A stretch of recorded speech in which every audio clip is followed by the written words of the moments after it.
guys, welcome to the Croft Porch. My name is Wendy Gardner. I'm a senior here at the Croft Institute. Today I'm joined by 2017 alumni, Thomas Moorman. Thomas, tell me a little bit about what drew you to apply to the Croft Institute.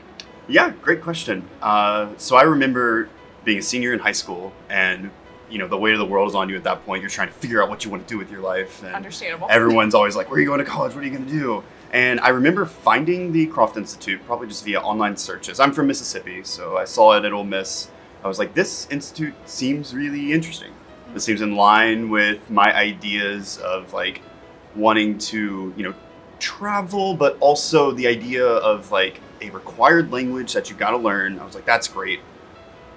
Like study abroad that you must do, also good. Yeah. And then it just really called to me as a person who's always been really interested in like human culture and human behavior and how that influences the ways that we do things, which for me now looks a lot like how does human behavior influence policy and governance? And those questions have kind of become refined as I've gone on.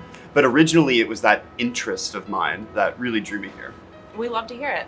So to keep on moving, what is your favorite memory about your time at the Croft Institute? Well, it might be because we're sitting here now, but I have to say I have such fond memories being on this porch. Ranging from always getting pod sushi, if that's still a thing, and always taking my lunch break out here and just having very a much moment is. of quiet. Very much is very good. Glad some things haven't changed. But just sitting out here having a quiet moment to myself, other times being surrounded by friends, circled up in a U, either maybe talking about homework, but often, talking about the latest events. We used to have like paper newspapers upstairs. Yeah. I don't know if we still have those or not. But, I would sometimes go grab one of those, bring a cup of coffee down here, and just sit and read. And just enjoy the breeze cutting across the porch. And it was just a lovely space. And I really enjoyed it. Yeah, I think we have a picture of you and Chase really? as freshmen upstairs sitting on the porch. So I'll have to go look at that. Can confirm that's a true story. So Thomas, you graduated in 2017. You've been working for a few years now. Can you tell me a little bit about how your Croft experience has continued to shape your life today? Yeah, absolutely. So you know how Croft's motto in the little adage is like creating the next global citizens. I'm pretty sure we're still using that. Yes, we are. I think that is so true in terms of once I have left Croft and once anyone leaves Croft, you're left with this really finely tuned ability to take a piece of news or a world event or just a history book and really read between the lines, to use that phrase, but really parse through any sort of opinions that are being put into it and really get to the root of, okay, I see what the factors are. I see what the contributing factors are. I see what's actually impacting these events. And that ability to kind of look through the ways that, culture influences, policy influences the ways that things are said in the news has greatly improved my ability to, one, I was in Peace Corps, and having kind of that ability to navigate culture and think about it critically in the way that Croft gave us was extremely helpful. Now, working in the fellowship that I'm under, and I'm working in a lot of energy policy, being able to kind of, absorb news and public opinion about what things are being said, which way, I'm able to really say, think down and say, okay, I see what the underpinnings of their arguments are. How can we really most correctly address these to solve what problems there actually are? That's fantastic.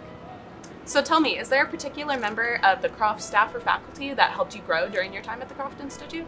Yeah, certainly. All of the classes and all the professors that I took, had incremental impacts towards building the human I am today. Mm-hmm. However, I have to give special credit and thanks to Dr. Kate Centeus, who was my thesis advisor, and even though my personal thesis was it was a big learning experience and a very beneficial one, but she was also the professor that, along with Dr. Miguel Centeus, took the ethnography field school class down there, and I went with them to that, and also this is all resulting in the same thing I'm going to say, but also I took her medical anthropology class, and I think she was the first one that really introduced me to anthropology and understanding culture in the ways that I really think about it now. And so given that, I can credit her largely to if I've been an effective cultural navigator or if I'm effective policy analyst. I would say that it started with her. So as I'm sure you're familiar, one of our favorite things in Croft, amongst us Crofties, is our Croft-isms. Right. Do you have a favorite Croft-ism that you'd like to share? Man, I have some favorites and I have some least favorites. As we all do. Certainly. I would say probably one that's near and dear to my heart is coffee, simply because of the amount of coffee that I consumed. And got to the point that, for better or worse, I was making my own pots of coffee by the end of As it, you should. operating the bun, etc., doing it all. But yeah, we'll go with that. I think coffee was really probably my favorite. A classic. Thank you so much, Thomas, for joining me today. We're so excited to have you here for the 25th anniversary. Is there anything else you'd like to share before we leave? Yeah, it's great to be here, and let's go get some coffee. Sounds good.